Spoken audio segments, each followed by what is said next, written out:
Welcome to Daily Wisdom, Walking the Path with the Buddha, a podcast shared by David Roylance. This podcast is dedicated to guiding you to completely eliminate the discontent mind and the suffering it causes by attaining enlightenment. Learn and practice the teachings of Gotama Buddha that will guide you to fully attain a peaceful, calm, serene, and content mind with joy. To support this podcast, visit patreon.com/supportbuddha or visit buddhadailywisdom.com, where you will discover a full range of courses, retreats, and online learning resources to assist you on the path to enlightenment. Now, here's our teacher to share more.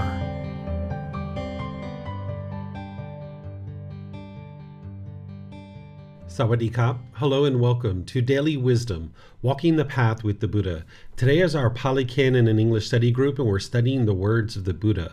We're in volume 13 of our book series, which is titled Generosity. We're going to be studying chapters 51 through 60 today. So I'd like to welcome all of you, whether you're joining for the first time or you're joining regularly.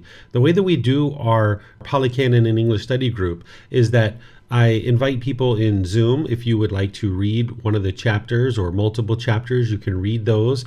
After somebody reads a chapter, then I will share some teachings on that chapter. Then I will open up to any and all questions that you guys have related to that specific chapter. So we're going to be studying the chapters 51 through 60 today. So if there's anyone who decides that they would like to read in Zoom, all you need to do is electronically raise your hand. Then I'll be able to see that, and you can then open up your microphone and be able to read. And as you guys have questions, whether you're on Facebook, YouTube, or Zoom, you can ask your questions by putting those into the comment section. I'll be able to see the questions. And in Zoom, you can also electronically raise your hand, open up your mic, and ask any and all questions that you like. So I'm going to just continue to go forward. If there's anybody in Zoom who would like to read, you guys can let me know at any time. Oh, okay, there's Yihang. Go ahead, ma'am. Recipient and the fruit of giving. First discourse.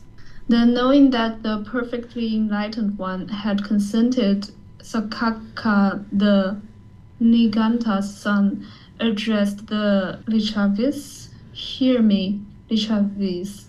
The ascetic Gotama, together with the community of good monks, has been invited by me for tomorrow's meal.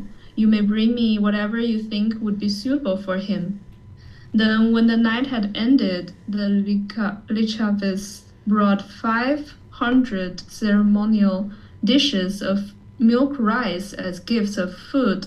Then Sakaka, the Niganta's son, had good food of various kinds of prepared in his own park, and had the time announced to the perfectly enlightened one.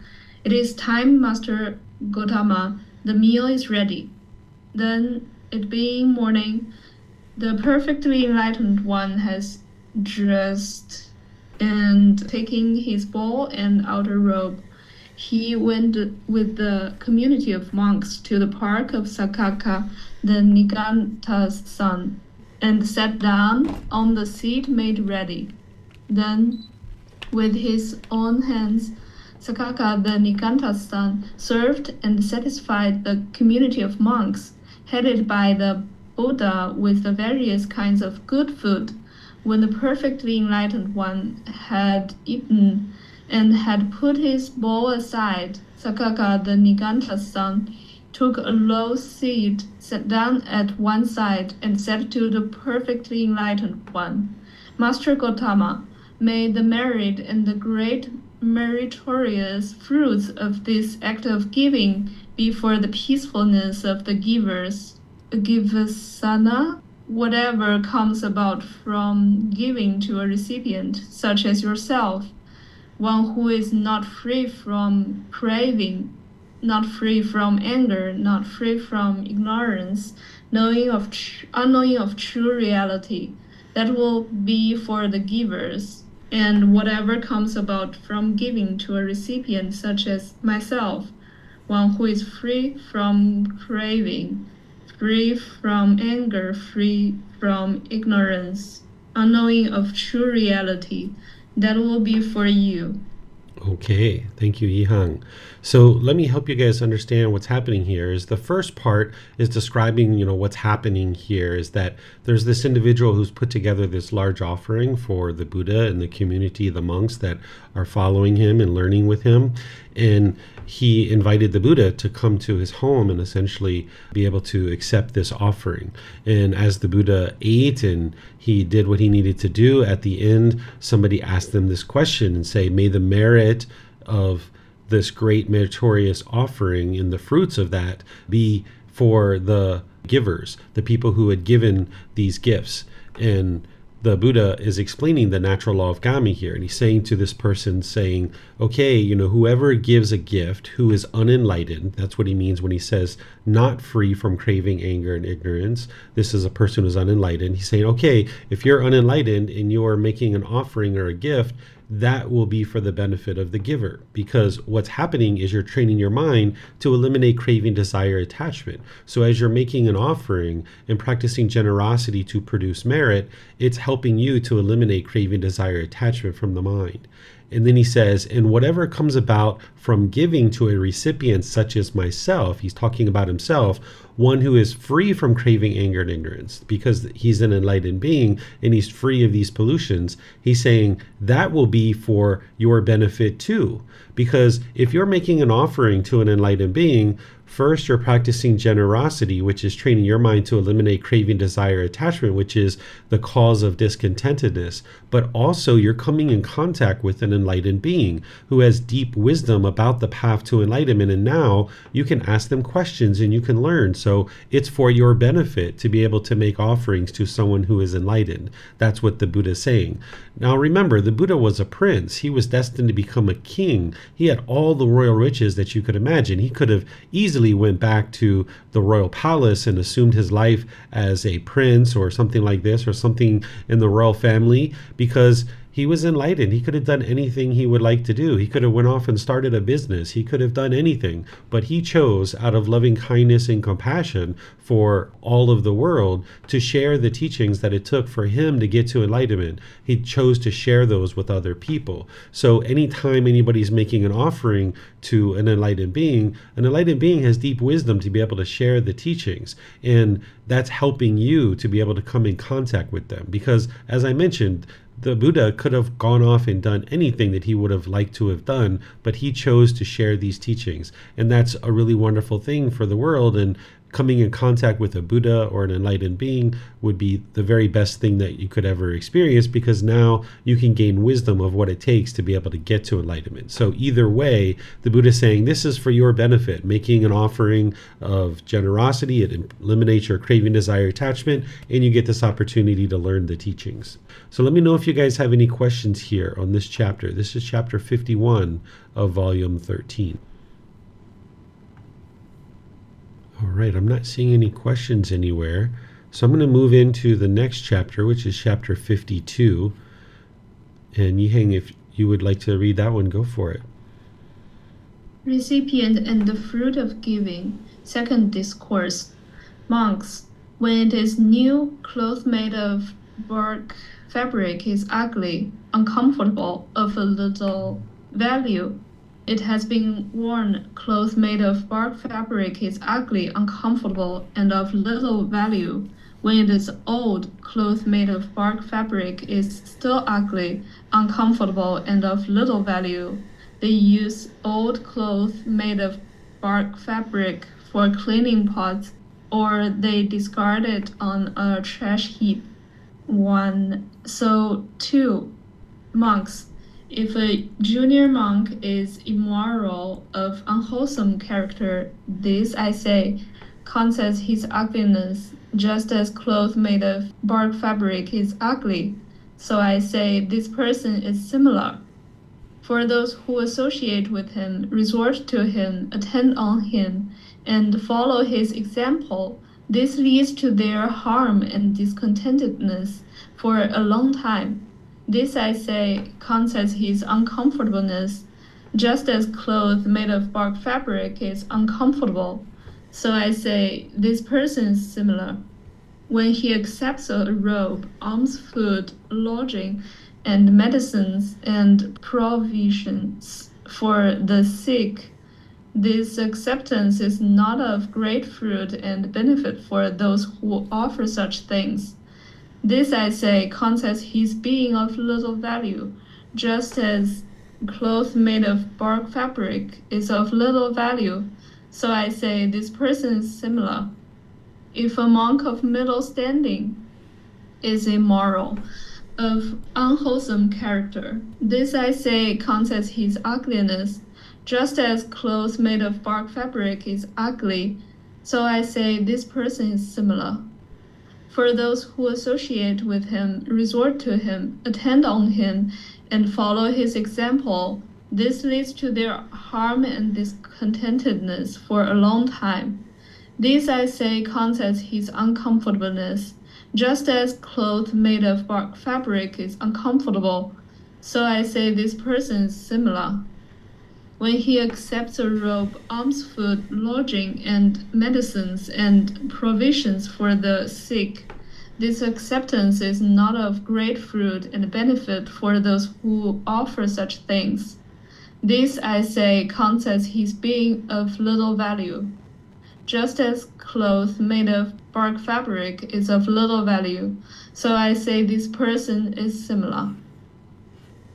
If an elder monk is immoral, of unwholesome character, this, I say, counts as his ugliness, just as cloth made of bark fabric is ugly, so I say this person is similar.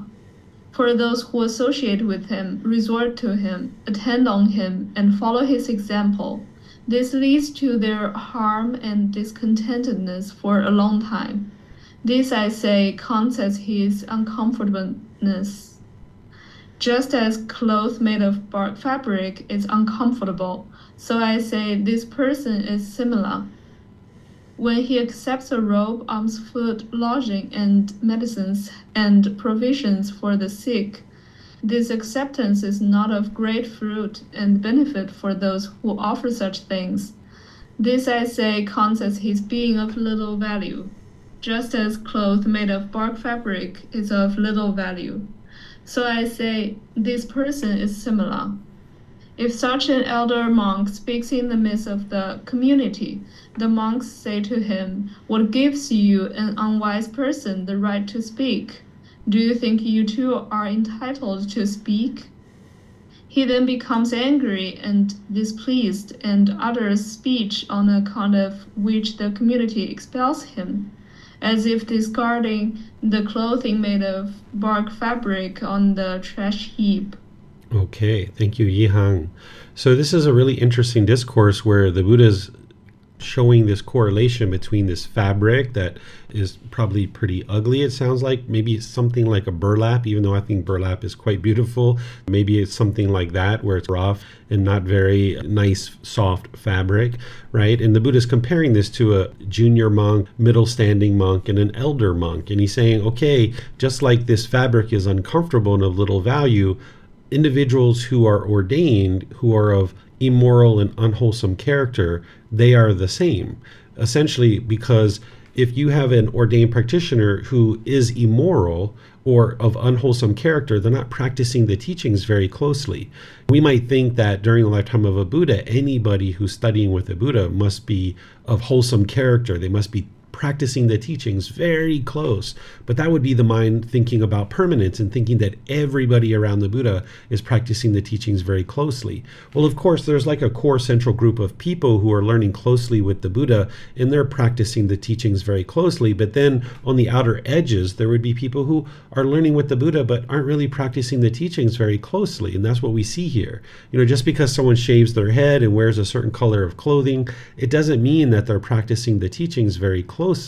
So the Buddha is helping you to see that it would be wise to make offerings to an individual who is practicing the teachings closely.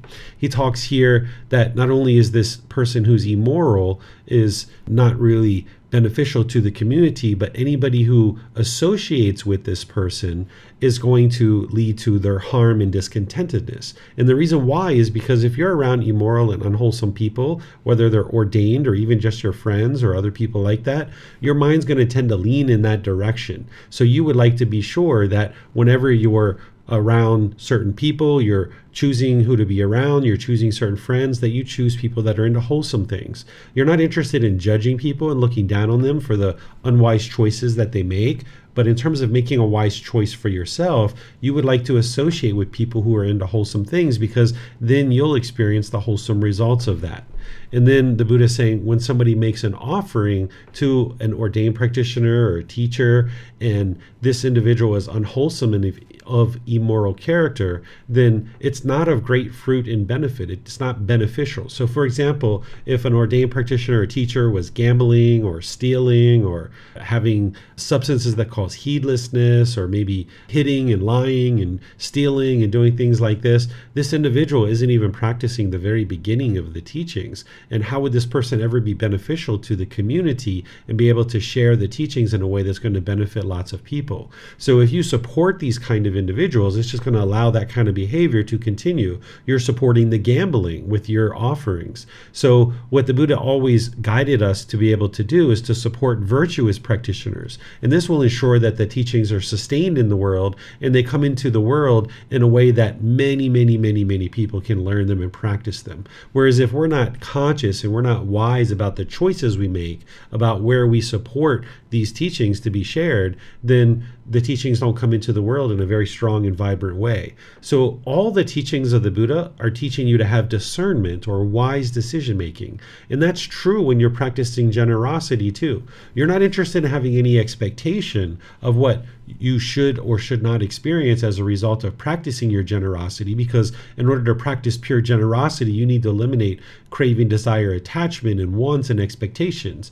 But when you're making a decision of where to practice generosity or to produce merit here, you would like to make wise choices and look for individuals who are practicing the teachings closely. And that'll ensure that you can learn the teachings, and many people in the future can learn the teachings as well. So the Buddha is explaining that to you as each one of these sections as a junior, middle standing, and elder monk. And then he's showing further this natural law of Gotama of cause and effect, that when there's these people of unwholesome character and now they're in the midst of the community, those people might say, what gives you the right, this unwise person, to speak?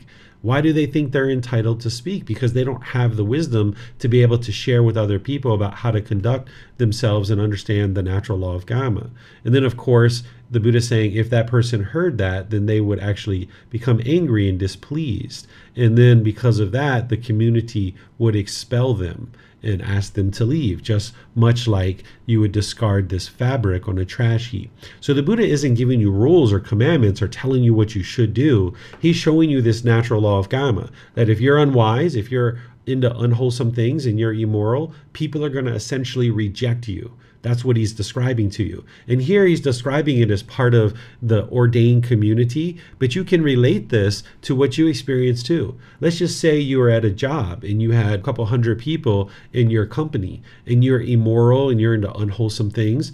People are going to reject you. People aren't going to be interested in spending time with you. And it's like, who are you to have any particular type of speech at a meeting or some idea that's needed to be contributed to? So when you're wise and you're wholesome, people will respect you and people will understand that, hey, this person is intelligent and wise. They have something to contribute here. So if you're looking to be influential at work or in your family life or anything like this, it's important to cultivate wisdom, make wise decisions, and then practice good, wholesome moral conduct. And that's going to ensure that people understand that you're wise and you're doing wise things. You shouldn't do those things because you want to be influential, but just understand the cause and effect, that by you cultivating wisdom, practicing good, wholesome moral conduct, that you will be more influential in all your relationships. And the Buddha is helping you see that through this natural law of Gotama of cause and effect, and he's explaining it here in this teaching.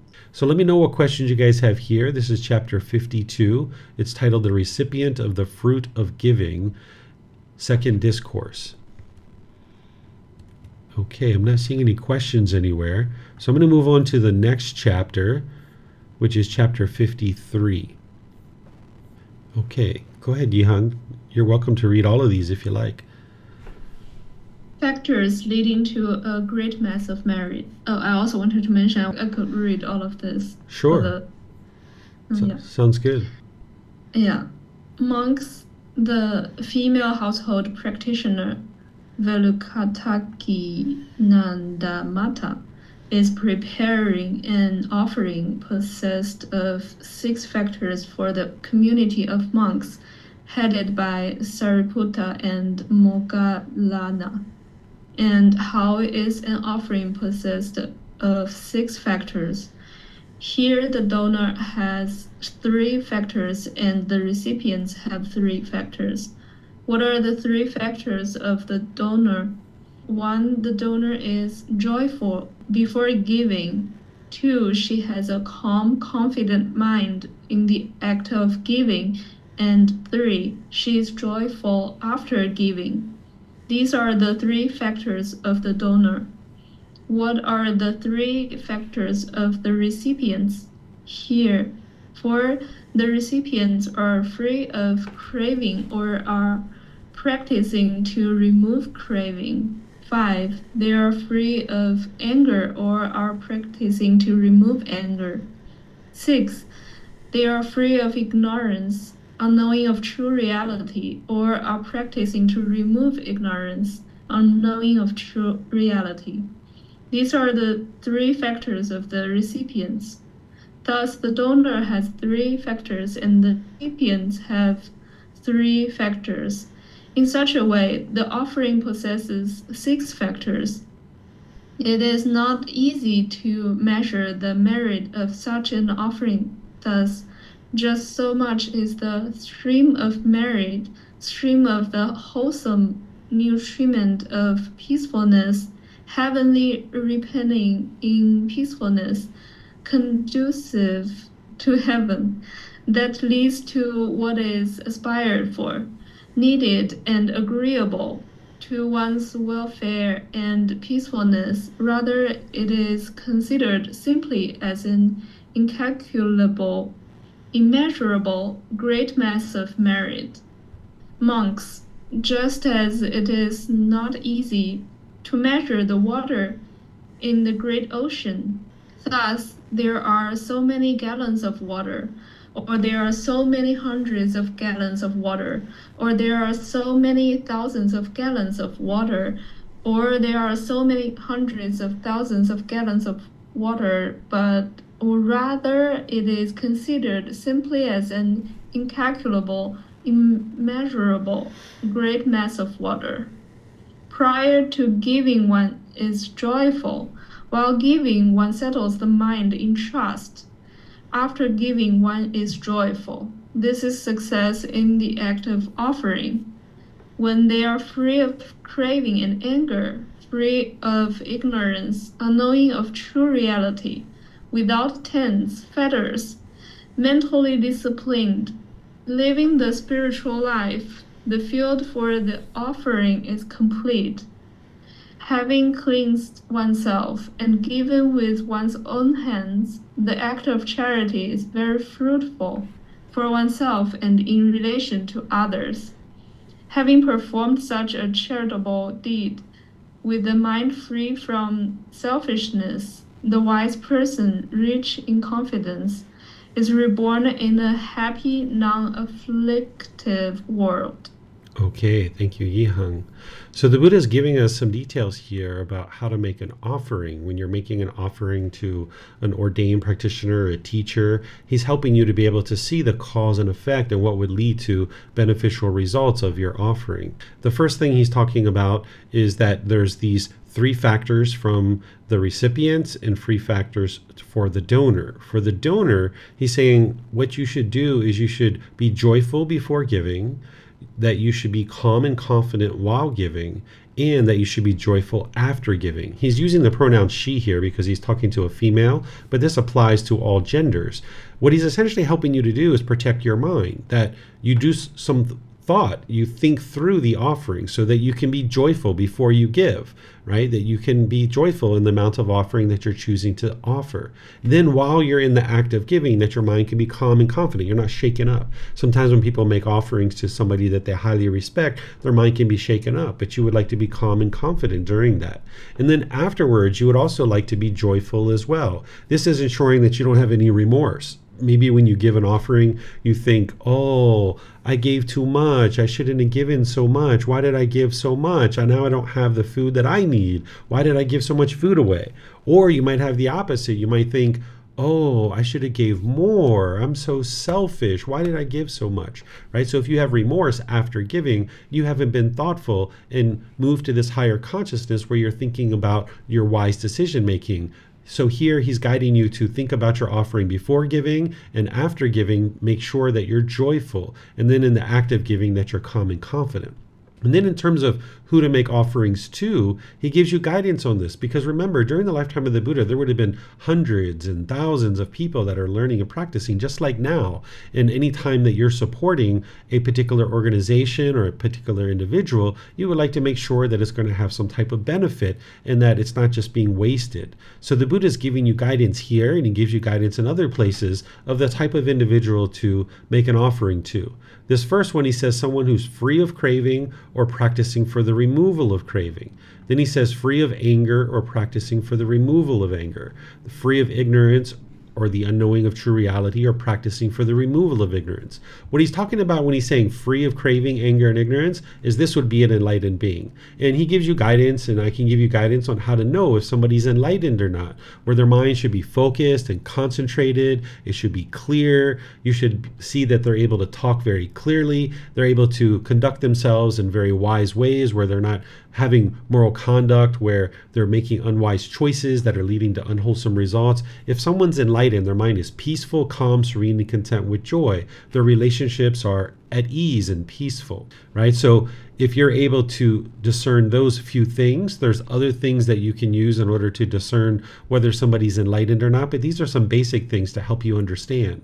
So if you're coming in contact with an enlightened being, as I mentioned, this is very helpful for you because you can learn and you can gain wisdom of what it takes for you to get to enlightenment. But the Buddha also here is suggesting that you should consider practicing so that you make generous offerings for people who are in the process of removing craving, anger, and ignorance. They're not yet enlightened, but they're practicing for the removal of it, because that way you're actually supporting someone who's practicing the teachings. And that way the teachings can come into the world more and more, because if somebody gets to enlightenment, this is the very best thing for that person, but also many people around them in the entire world, because now there's somebody in the world that can share the teachings of what it takes to get to enlightenment, and you can learn from that person. So supporting an individual who's either enlightened or very close to it, that's what the Buddha's guiding you here. And he's helping you to see that this is of very great fruit and benefit. And he goes on and shares some various details about that and kind of summarizes it here at the end.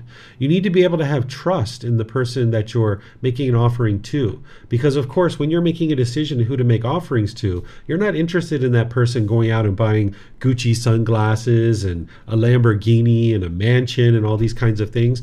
Whenever you're making an offering to a Buddhist teacher, they should be using a small portion of that, whether it's food or clothing or shelter, medical care, or financial support for themselves to be able to sustain their life. But then what you should see is you should see things coming back to the community. You should see that that individual is sharing the teachings, that they have a facility to be able to host teachings and classes for students to be able to learn, that they're freely giving their time to be able to support their students.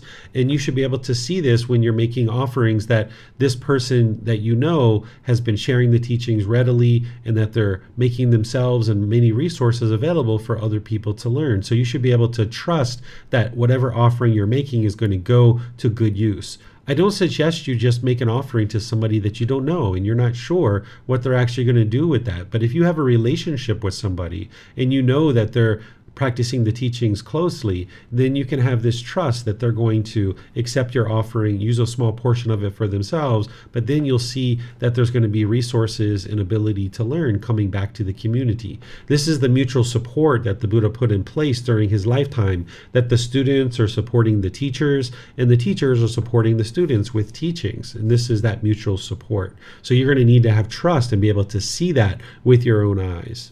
So let me know what questions you guys have here. This is chapter 53. This is titled Factors Leading to a Great Mass of Merit. Okay, I'm not seeing any questions anywhere. So I'm going to move on to the next one, which is chapter 54. Okay, Yihang. Okay. The 4 purifications of offerings. Monks, there are these 4 purifications of offerings. What for? 1. There is an offering that is purified through the donor but not through the recipients. 2. There is an offering that is purified through the recipients but not through the donor. 3. There is an offering that is not purified through neither the donor nor the recipients. 4. There is an offering that is purified through both the donor and the recipients. 1. And how, monks, is an offering purified through the donor but not through the recipients? Here the donor is virtuous, practicing moral conduct and of wholesome character, but the recipients are immoral and of unwholesome character. It is in this way that an offering is purified through the donor but not through the recipients.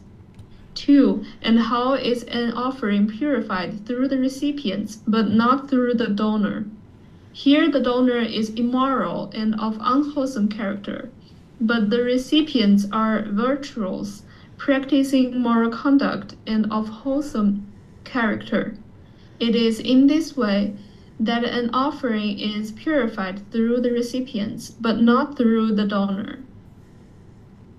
3. And how is an offering not purified through neither the donor nor the recipients? Here the donor is immoral and of unwholesome character, and the recipients too are immoral and of unwholesome character. It is in this way that an offering is not purified through neither the donor nor the recipients. 4. And how is an offering purified through both the donor and the recipients? Here the donor is virtuous, practicing moral conduct and of wholesome character, and the recipients too are virtuous and of wholesome character. It is in this way that an offering is purified through both the donor and the recipients. These are the 4 purifications of offerings. Okay, thank you, Yihang. So here you can see the Buddha providing this guidance of how to ensure that a offering is producing this great benefit, and he's using the word purification here, right? And it's all hinging around individuals practicing good, wholesome moral conduct, because if you have good, wholesome moral conduct or virtuous conduct, you're causing less and less harm to others. So if the donor has good, wholesome moral conduct and or the recipient, then this offering is purified. The ideal would be that both the donor and the recipient are practicing good, wholesome moral conduct. That would ensure that the Buddha is sharing how this offering is purified, right? And if neither the donor nor the recipient is practicing good, wholesome moral conduct, then it's not purified. It's not going to great benefit and great use. So part of the path to enlightenment is to improve your moral conduct, because as long as you're causing harm in the world, this harm is going to keep coming back to you. So as you're making your offerings, you should be learning teachings from the individual who you're making offerings to, so that you can learn more and more about good, wholesome moral conduct. And you should see that individual practicing good, wholesome moral conduct as well. So let me know if you guys have questions here. Okay, I'm not seeing any questions. So we'll move to the next one. Okay, chapter 55. Looks like Keely would like to volunteer. Are you okay with that, Yihang? Yeah, sure. Okay, maybe you guys can take turns. Go ahead, Keely. You have to unmute yourself.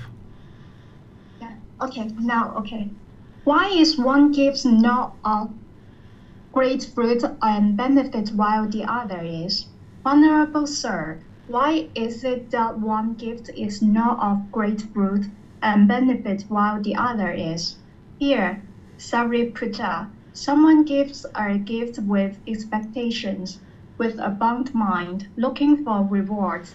He gives a gift, thinking, having passed away, I will make use of this. He gives that gift to an ascetic or a Brahmin. Food and drink, clothing and vehicles, gardens, scents, and ornaments, bedding, dwellings, and lighting. Having given such a gift with the breakup of the body, after that he is reborn in a companionship with the heavenly being, ruled by the four great kings. Having exhausted that karma, psychic, potency, glory, and authority, he comes back and returns to this state of being. But Sariputta, someone does not give a gift with expectations. With a bound mind, looking for rewards, he does not give a gift, thinking, having passed away, I will make sure of this. Rather, he gives a gift, thinking, giving is good. He gives that gift to an ascetic or a Brahmin. Food and drink, clothing and vehicles, garlands, scents, and ornaments, bedding, dwellings, and lighting. Having given such a gift, with the breakup of the body after death, he is reborn in companionship with the Tavatimsa heavenly beings. Having exhausted that Dhamma, psychic, potency, glory, and authority, he comes back and returns to this state of being. He does not give a gift, thinking, giving is good, but rather he gives a gift, thinking giving was practiced before by my father and forefathers. I should not abandon this ancient family custom. He gives that gift to an ascetic or a Brahmin, food and drink, clothing and vehicles, garlands, scents, and ornaments, bedding, dwellings, and lighting. Having given such a gift, with the breakup of the body after death, he is reborn in companionship with the Yama heavenly beings. Having exhausted that Dhamma, psychic potency, glory, and authority, he comes back and returns to this state of being. He does not give a gift, thinking, giving was practiced before by my father and forefathers. I shall not abandon this ancient family custom, but rather he gives a gift, thinking, I cook, these people do not cook. It isn't right that I who cook should not give to those who do not cook. He gives that gift to an ascetic or a Brahmin, food and drink, clothing and vehicles, garlands, scents, and ornaments, bedding, dwellings, and lighting. Having given such a gift, with the breakup of the body after death, he is reborn in companionship with the two-sita heavenly beings, having exhausted their Dhamma, psychic potency, glory, and authority. He comes back and returns to this state of being. He does not give a gift, thinking, I cook. These people do not cook. It isn't right that I who cook should not give to those who do not cook. But rather he gives a gift, thinking, just as he sees of the elders, that is Ataka, Wamaka, Wama heavenly beings, Wamsasita, Yamataki, and Gris Halasa, Pravardasa, Valsatha, Kasapa, and Bagu held those great sacrifices. So I will share a gift. He gives that gift to an ascetic or a Brahmin, food and drink, clothing and vehicles, garlands, scents, and ornaments, bedding, dwellings, and lighting. Having given such a gift, with the breakup of the body after death, he is reborn in companionship with the heavenly beings who delight in creation. Having exhausted the Dhamma, psychic potency, glory, and authority, he comes back and returns to this state of being.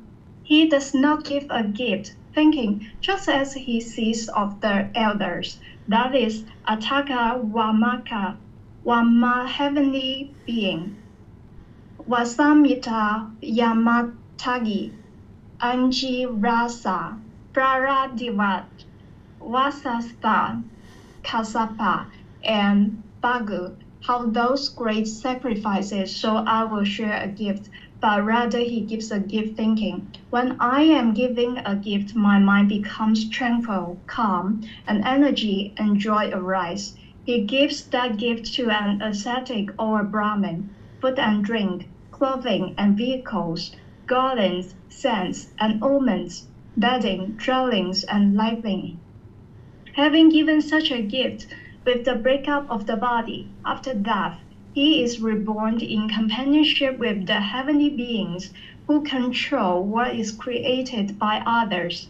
Having exhausted the Dhamma, psychic potency, glory, and authority, he comes back and returns to this state of being. He does not give a gift, thinking, when I am giving a gift, my mind becomes tranquil, and energy and joy arise, but rather he gives a gift, thinking it's an enhancement of the mind, an accessory of the mind. He gives that gift to an ascetic or Brahmin, food and drink, clothing and vehicles, garlands, scents, and ornaments, bedding, dwellings, and lighting. Having given such a gift, with the breakup of the body after death, he is reborn in companionship with the heavenly beings of Brahma's company. Having exhausted the Dhamma, psychic potency, glory, and authority, he does not come back and return to this state of being. This, Sariputta, is the reason why a gift given by someone here is not of great fruit and benefit, and this is the reason why a gift given by someone here is of great fruit and benefit. Okay, thank you, Keely. So remember, the Buddha is giving this cause and effect, this natural law of karma, and generosity is an important part of his teachings because that's training your mind to let go and eliminate craving, desire, attachment. But if someone gives a gift with expectations, this isn't pure generosity. This isn't going to lead to the elimination of craving, desire, attachment because the mind is still having this craving or this desire, this expectation. So he's walking you through and showing you that this isn't of great fruit and benefit because ultimately you come back to this world. You come back and being reborn over and over and over again. So it's not of great fruit and benefit. And then he goes through various other teachings and helping you to see the various degrees of that. But then he gets to the final one where he's saying, okay, someone does not give a gift thinking a certain way, but instead the person is giving a gift because they understand it's an enhancement of the mind, an accessory of the mind. In other words, you understand that in giving a gift and practicing generosity, that it's going to lead to the improvement of the condition of the mind, that you're eliminating craving, desire, attachment. So that's what you should be understanding in terms of generosity and making your gift because of that. And that's the only reason. And then he's saying, okay, if you're making gifts that way, there's this opportunity for one to potentially be reborn into the heavenly world, and then they don't come back to the human state because they can attain enlightenment from the heavenly realm. But also, practicing generosity in this way where you don't have expectations and you know that it's to enhance your mind by eliminating craving, desire, attachment, that's also what leads to enlightenment itself. So if you can attain enlightenment in this life, that would be ideal. There wouldn't need to be a rebirth into the heavenly world. And that's where your mind will be peaceful and joyful for the rest of this life. And it's going to need a certain amount of generosity from you so that you train your mind to let go. And you would like to have frequent giving where you're giving your time, your effort, your energy, and your resources more than is strictly required in any given situation without any expectation of anything in return. Okay, so let me know what questions you guys have here on this chapter. Okay, I'm not seeing any questions anywhere. It looks like Yusuf would like to read. So, Yusuf, if you'd like to unmute yourself, you can read this chapter. Hi, good evening. First, I guess I have a question, which is the same guy that I told you about that is broadcasting. He had a problem yesterday. Yusuf, can I just stop you for a second? I'm sorry. We're in a different class. If you would like to talk about a question with your personal life, if we could talk about that in another class or offline, that would be ideal. I would like to stay focused on what we're learning today. It is about generosity, my question. Is it about the chapter that we just read? It is about giving my time, Is sharing my time. Is it about the chapter that we just read? Yeah, sharing my time. Okay, go ahead. So yeah, I said that he's broadcasting a lot. So he had a problem yesterday, and I thought of giving him a call to make him say what is in his heart. But as I said, he will keep broadcasting. So should I share my time with him to help him, or what? If this is related to what you are sharing now. Okay, so if you're practicing generosity, this is always helpful. So if you're sharing your time, effort, energy, and resources with the understanding that you don't have any expectation of anything in return, that's what you would like to be able to do. But where you practice your generosity is a decision for you to make. You're going to need to decide, would it be wise for me to practice generosity with this person? Is it going to produce beneficial results for enhancing the quality of your mind? Is it going to produce beneficial results in the world to help people as well? Not that you have an expectation of that, but you would like to be conscious and thoughtful about where you share your time, effort, energy, and resources. Okay, now I would like to read. Okay. Recipient and the fruit of such gifts. Here, Ananda, by giving a gift to an animal, the offering may be predicted to repay 100-fold. By giving a gift to an unwholesome ordinary person, the offering may be predicted to repay 1,000-fold. By giving a gift to a virtuous, practicing moral conduct ordinary person, the offering may be predicted to repay 100,000-fold. By giving a gift to one outside the community who is free from craving for sensual pleasures, the offering may be predicted to repay 100,000 times, 100,000-fold. By giving a gift to one who has entered upon the way to the realization of the fruit of stream entry, the offering may be predicted to repay incalculably, immeasurably. What then should be said about giving a gift to a stream enterer? What should be said about giving a gift to one who has entered upon the way to the realization of the fruit of one's returner? To a once returner, to one who has entered upon the way to realization of the fruit of non-returner, to a non-returner, to one who has entered upon the way to the realization of the fruit of arhantship, to an arhant, the Bhikkha Buddha. What should be said about giving a gift to a Tathagata, accomplished and fully perfectly enlightened? There are 7 kinds of offerings made to the community, Ananda. One gives a gift to a community of both male and female ordained practitioners, headed by the Buddha. This is the first kind of offering made to the community.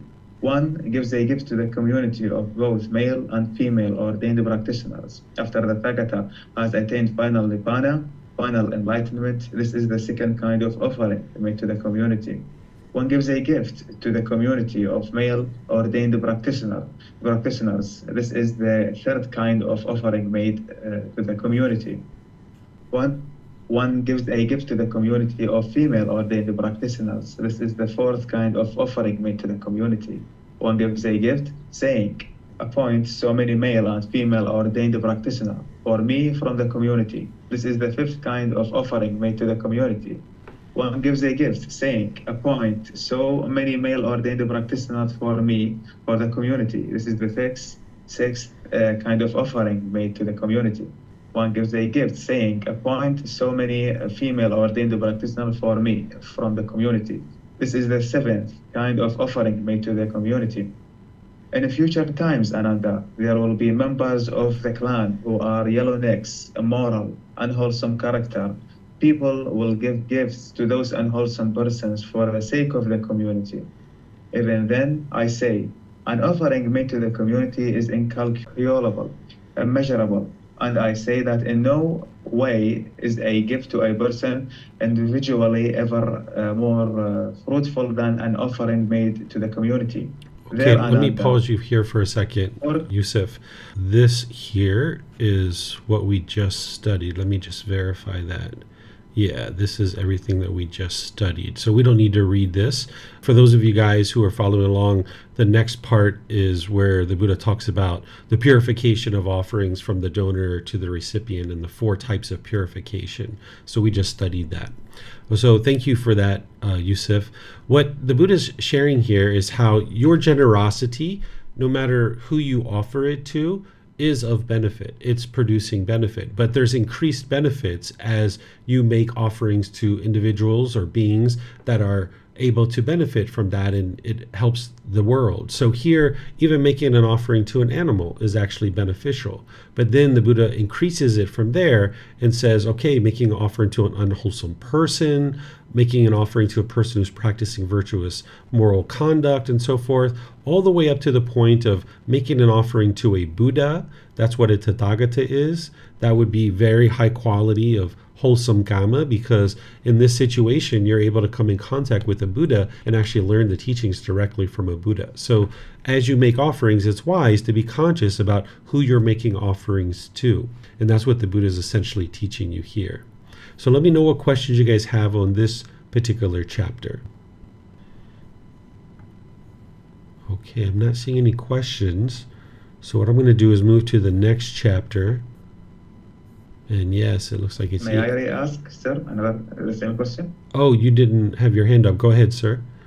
So giving to any person, even though he is unwholesome or have unwholesome qualities, is beneficial to the mind? It's beneficial for helping you eliminate craving, desire, attachment. But in terms of how beneficial it is in the world, that's going to be based on who you make your offering to. Okay, thank you. You're welcome. Okay, Yihang, if you would like to go ahead, ma'am. Persons who are worthy of gifts. First discourse. Monks, this assembly is free from unbeneficial speech.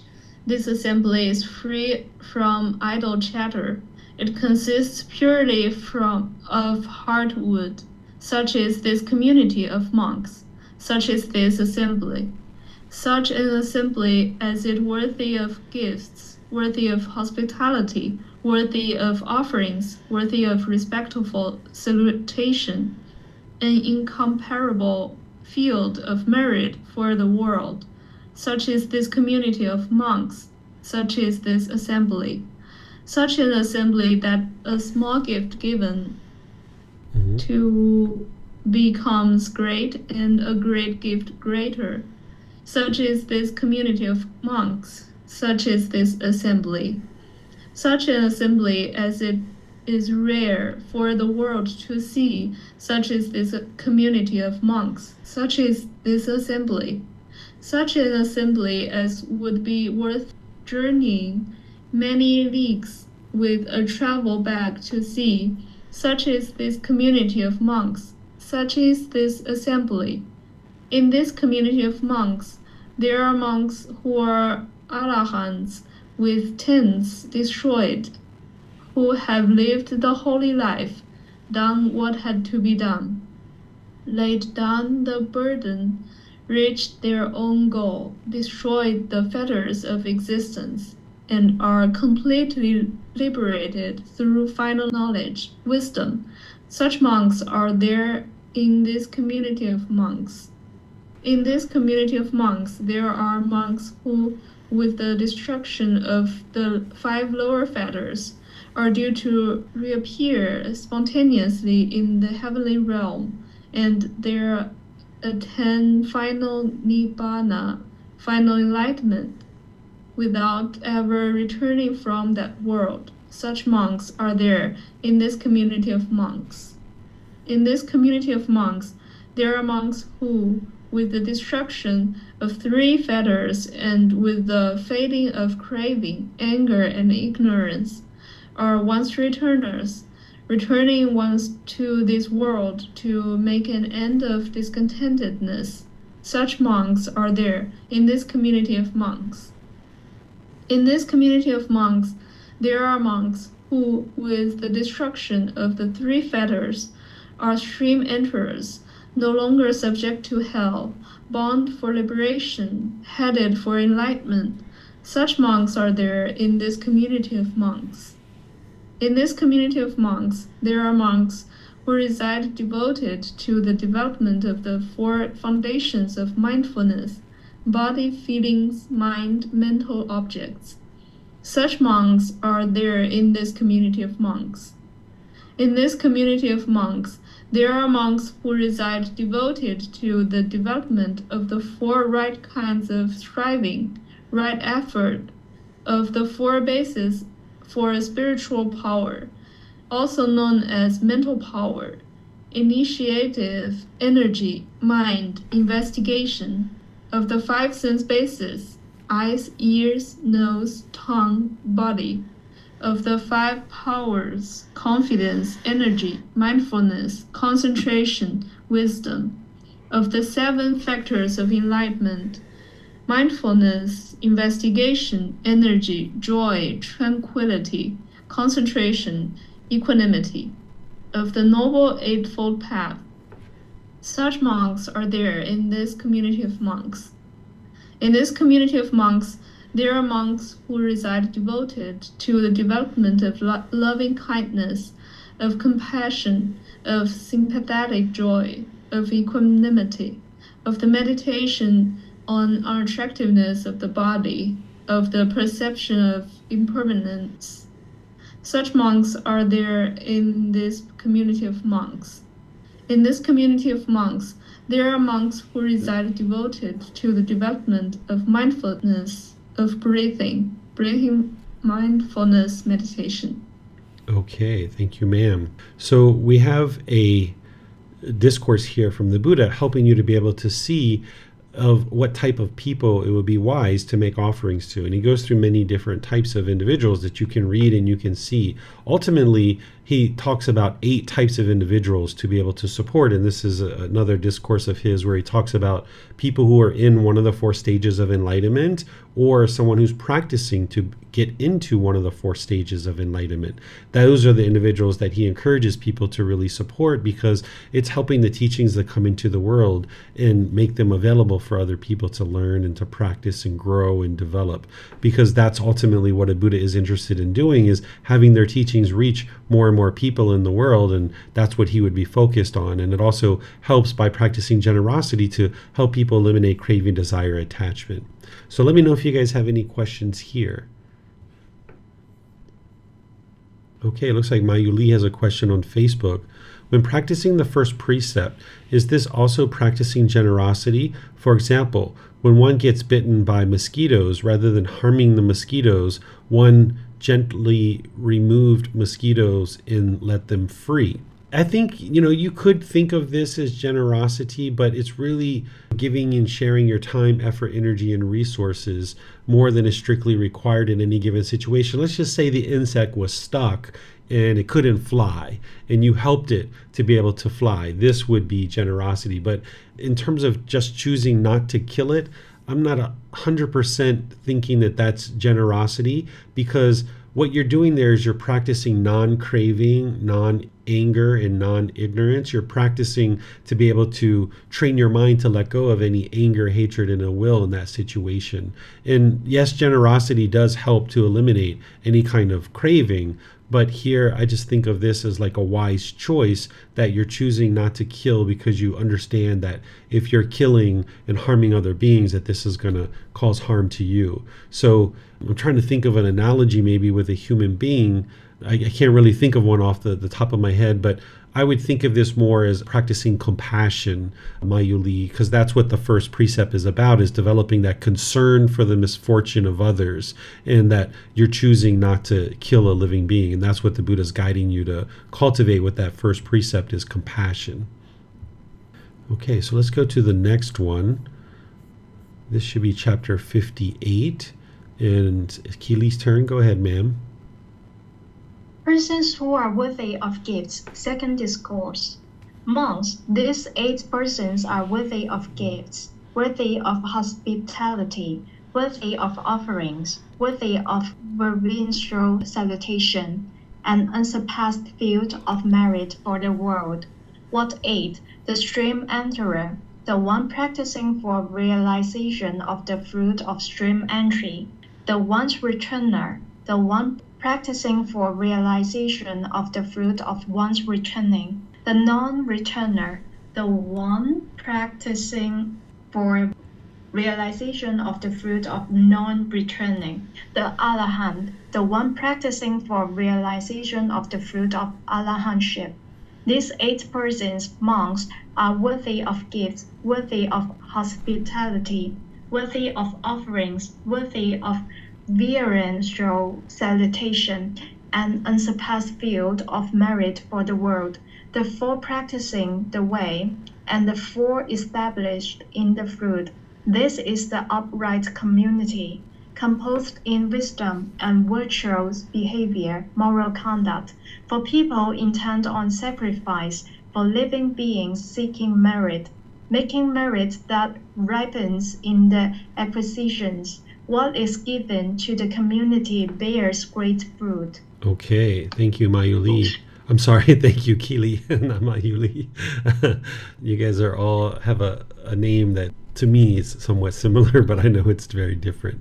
But anyway, this is the discourse that I was talking about that the Buddha shares, that it's wise to practice giving and practice generosity with people who are in one of the 4 stages of enlightenment, or practicing to attain one of the 4 stages of enlightenment, because that's what ensures that the teachings continue in the world. So he goes through that at first, and then down here he's talking about how the 4 that are practicing the way and the 4 established in the fruit, this is the upright community, composed in wisdom and virtuous behavior. Because during the lifetime of the Buddha, there were many different teachers who were teaching and claiming that it was their teachings that led to enlightenment.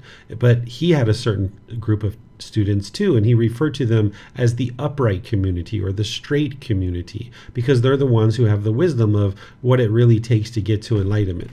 And then he says, okay, if you make offerings to those people, these are for living beings seeking merit, making merit that ripens in the acquisitions. What he's referring to here is that when you're making offerings to individuals who are in one of the 4 stages of enlightenment, you're coming in contact with somebody who can share wisdom with you about how to get to enlightenment. So the acquisitions are for you to acquire the attainments of the jhanas, the 4 stages of enlightenment. This is what you're acquiring, because as you're making merit, as you're practicing generosity, it's helping you eliminate craving, desire, attachment, but you're coming in contact with someone who can share wisdom with you that will help you on the path to enlightenment. So that's what he's describing there.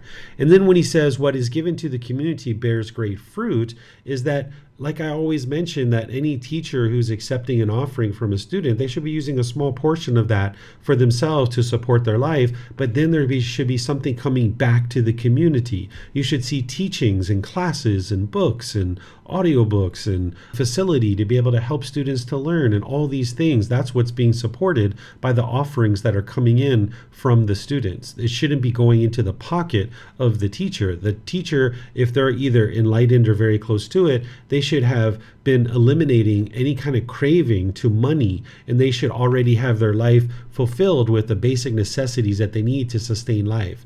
If a teacher who is sharing these teachings to get to enlightenment are asking for money and wanting money and stacking up money and charging thousands of dollars for courses, this isn't going to lead to enlightenment, because that individual themselves are not enlightened. Because any enlightened being who's interested in sharing the teachings to help others would understand that putting a price on your course isn't going to help people to practice generosity, so therefore they wouldn't be able to get to enlightenment. So anybody who's sharing the true teachings that lead to enlightenment, they would be doing so at no cost, because then it provides the opportunity for all people in society to be able to get access to the teachings, and it provides the students the ability to practice generosity.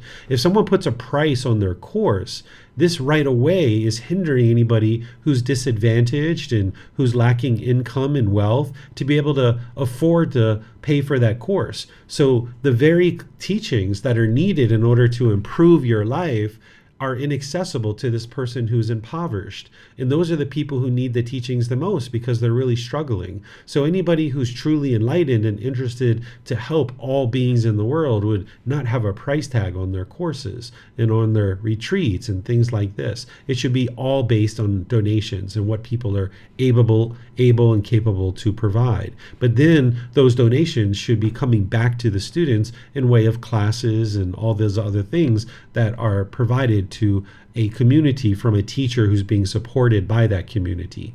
Any teacher who's being supported by a community should have deep appreciation, gratitude, and respect for their students and for their community, that they're sharing these offerings with them. And out of that loving kindness and compassion, that appreciation, gratitude, and respect, they should be more than willing to share with their students to be able to help them learn and grow and develop. So let me know what questions you guys have on this chapter. This is chapter 58. Okay, I'm not seeing any questions here, so we'll move on to the next chapter, and looks like Yihang, it's your turn. Persons who are worthy of gifts. Third discourse. Monks, these 7 persons are worthy of gifts, worthy of hospitality, worthy of offering, worthy of respectful salutation, an unsurpassed field of merit for the world. What 7? The one liberated in both respects, the one liberated by wisdom, the body witness, the one accomplished in view, the one liberated by confidence, the teaching stream enterer, and the confident stream enterer. These 7 persons are worthy of gifts, worthy of hospitality, worthy of offerings, worthy of respectful salutation, an unsurpassed field of merit for the world. Okay, so thank you, Yihang. So to get the understanding of these 7 types of persons, I've included that down here in the part where I share with students about the reflections of what the Buddha is actually teaching. So when the Buddha is talking about the one liberated in both respects, what he's talking about here is a fully perfectly enlightened Buddha. And you can learn in chapter 13, volume 2, what a fully perfectly enlightened one is, the difference between those, right? Then when the Buddha is saying the one liberated by wisdom, this is an arahant. This is an average enlightened being. And you can understand about that individual through volume 2, chapter 13 as well. Then this person that he's talking about in terms of the body witness, I don't understand what this is. I'm not quite sure what he's teaching here. So I've left that here as undeclared, and because I just don't understand what that is, and I haven't seen any reference to that anywhere else. So I'm not quite sure what he's talking about there. The one accomplished in view, this is someone who is a stream enterer or close to being a stream enterer because they're accomplished in view. In order to have accomplishment in view, you would need to have established right view and deeply understanding the Four Noble Truths, but there's other aspects to having accomplishment in view. And you can find this in volume 5 because I have it in there. Then he's talking about the one liberated by confidence. Again, you can see this in volume 5 as well. I share that in there. And then he's talking about the teaching stream enterer and the confidence stream enterer. You can find this in volume 3, chapter 108 and 107. I have that there because the details behind each one of these are very specific. So I'll just refer you to those places so that you can learn about those. So let me know if you guys have any questions on this one. You can put that into Facebook, YouTube, or Zoom, or you can raise your hand in Zoom and ask any questions that you like. So it looks like Yihang has a question. Go ahead, ma'am. I was actually just thinking of the body witness. Would that be something meaning like witness of the bodily sensation or the 6 senses?